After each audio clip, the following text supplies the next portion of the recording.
مين يا دوب لسه معدي 30؟ مين طلع له شعر بيضة من يومين؟ مين يا عيني مش مجمع؟ مين حالا اهو هيدمع لما نقول له عمو عشان مواليد 80؟ مين بيدهن فولتاريم قبل ما ينام؟ مين ده ينسى اسامي الناس وسط الكلام؟ مين بيحب الكنبة اكتر من خروجه وناس بتسهر؟ مين بدل ما يجادل بقى بيقول تمام؟ مين رجع يسمع كلام بابا وماما؟ مين بقى بيطقم في البيت البيجامة؟ يا ولا مين مش فاهم زياد زازا وبيطبخ يوم الاجازة واما بيخلص تمرين بيقول طهيانة؟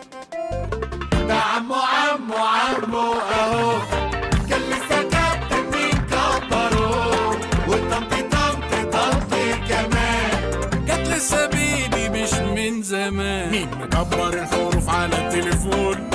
بالنسبة له سينما 12 ده جنون. مين الحلوة اللي بتتخط لما اللي في طولها تقولها طن؟ مين داست غلط وعملت كرتون؟ مين كبر معانا وبنحتفل بيه؟ مين شكلنا خلاص قربنا نفرح بيه؟ مين خلاص ما بقاش صغنطط ويا دوب يلحق يخطط ونوصله لحد البيت اللي ينقيه؟ ده عمو اهو كان لسه كابتن مين كبروه مين كبر وهيجيب شقة؟ وادي دجلة ديفلوبمنتس بنبني العيلة.